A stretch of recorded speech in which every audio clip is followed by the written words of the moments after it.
Hello friends, welcome to our exclusive show, Follow Your Passion, which showcases the unique skill sets and creative talent of our multifaceted shipping fraternity.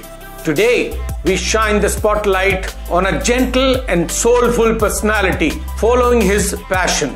Let's meet Ranjit Narayanan, General Manager, Anglo Eastern Ship Management, India, who spins his magic in the form of poetry. Giant sentinels once dotted my horizon. Often under their shade I lay. At noon when blazed the sun, or as the rains incessantly fell, I scampered for safety beneath, safe with the knowledge they would fail me never. The drummer played his lonely tune as time marched on in unhurried steps. One after another they were soon laid low, my landscape bereft of their gentle presence. Suddenly find myself a sentinel on someone else's horizon. Life at sea, we stay away from our family and a loved one for long periods of time. These long absence makes certainly our hearts grow fonder, and many of us take our own recourse to deal with this separation and loneliness. I would like to say that this being alone need not necessarily be lonely. It could be solitary but not necessarily lonely. So you can use that to probably do something good. I took to poetry. That's what I did when I was sailing. I think I started writing poetry when I was in college. I was the editor of the marine college that I came from, the Directorate of Marine Engineering Training. I am the 7983 batch of DMET, and I started writing then, and then it was a passion that I like to follow, because being out at sea gave me the opportunity to do so. You had seascapes which were so extremely beautiful, which you can't imagine even in your wildest dreams unless you have been there and seen it. We were very fortunate by the course of our profession. We were able to see these places and these sceneries, which probably is what moved me and pushed me to write poetry.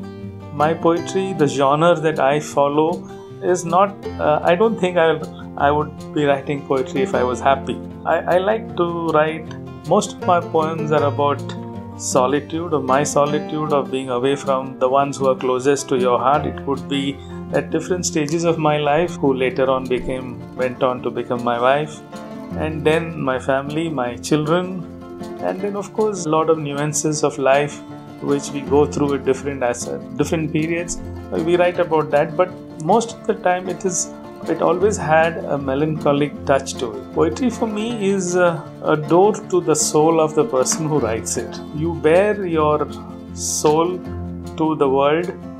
For a very long time, I never shared my poetry with anybody, except with the one I loved. I would write it and send it for her. And as time passed, I did not have the courage to give it. And of course, those days we wrote it in our diaries. You needed a pen and you needed a diary or paper or whatever it is. Then slowly later on, in the 90s, I think it became laptops. And now, of course, we have smartphones, which for me is a very important tool in my writing, because earlier you needed to be in a place and you needed those equipment to write poetry, because many a times a word would flash through your mind, or a feeling or an emotion would flash through your mind, and you would want to put it down on paper or somewhere immediately, which at times was almost impossible. But now, given the fact that we have our smartphones with us 24/7, whenever a random thought, many times it's just one word which finally converts into a poetry. A whole poem comes out of a single word, or sometimes a single line which comes into your mind, which becomes a poetry.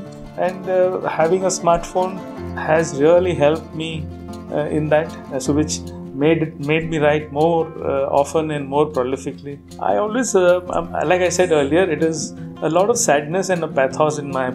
That is the underlying theme for my poetry. Earlier, it was being away from the one I loved. That was a very recurring theme that I went back every time, because all said and done, I did sail for about 17 years of my career, and so invariably I would go back to that. Separation is what I would like to say. For me, poetry comes, I can't decide that I'm going to write poetry.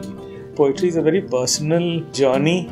I like to actually, for me it is almost, if I go through my whole lot of poetry, I know that I can read those poetry and I can go through my life, or large segments of my life can be seen as the subject of my poetry.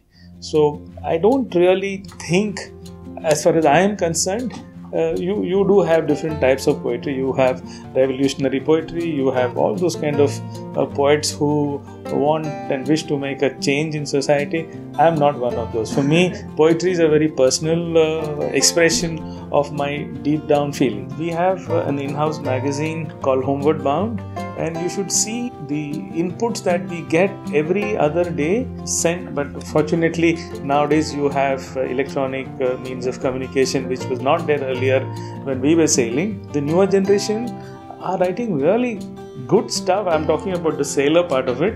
They are really writing very good and very mature stuff they are writing. They are not trying to rhyme lines just to put something very frivolous. I find them writing really good stuff, and I receive it on email from, we've got such a huge fleet, we've got, out of India, we've got about 550 plus vessels. Every other day we get the youngsters from the vessel sending us their works, which we finally put up on our Homeward Bound.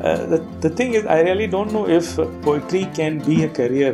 There are a huge number of opportunity, because there are so many publishing houses who are there, who are ready to publish for you, and there are many self-publishing options. You can publish your own stuff on Kindle, you can have Kindle editions.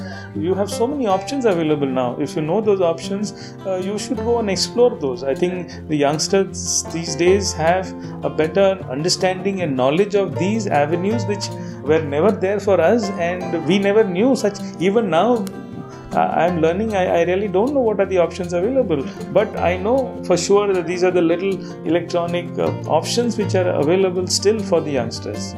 Follow your passion. You are in one of the best, I think, the best professions that will give you, and that gives you a lot of free time. Even on board, even when you come ashore, you can follow your passion, whatever it be. You could read, you could write, you could play music or photography, trek, do whatever you feel like. But I am a very strict believer that, what's life without a little passion? That's been my line, which I follow very strongly. Whatever you have, of course we all need to work, and we need to earn a living and everything, but you need something to turn back, fall back when you are on your own time. When I say own time, your time, me time, to something to do which brings you great joy during the me time. You have family time, you have office time, you have colleague time, you have all kind of time, but very important is to have your me time. That's what would make you grow as an individual. Have a passion and follow it. Spending time, just me and mom. A special weekend once a while. Endless cups of steaming chai. Conversations of time gone by. Every wrinkle had a tale to tell. Hands that taught me once to write. Age and years have taken their toll, but memory still sharp as knife. Dog-eared albums of an archive of past. Sepia-tinted images bring back time. Soon evening turned to night. In this mindless rush called life, time marches on without a pause.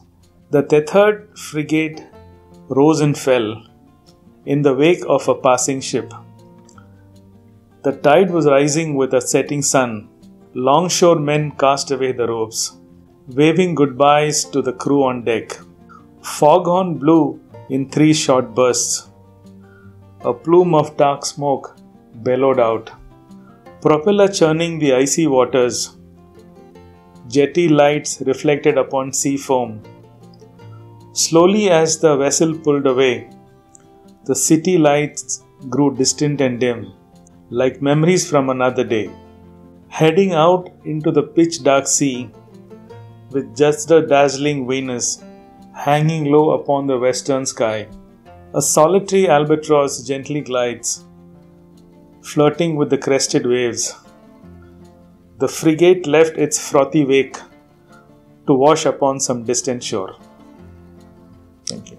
Today, we met the soul-searching inner poet Ranjit Narayanan, whose words have left a deep impact in our hearts. What do you guys think about Mr. Ranjit's poems? Do let us know your thoughts in the comments down below. Don't forget to like and subscribe to Sailor Today TV to get your unmissable dose of vitamin C.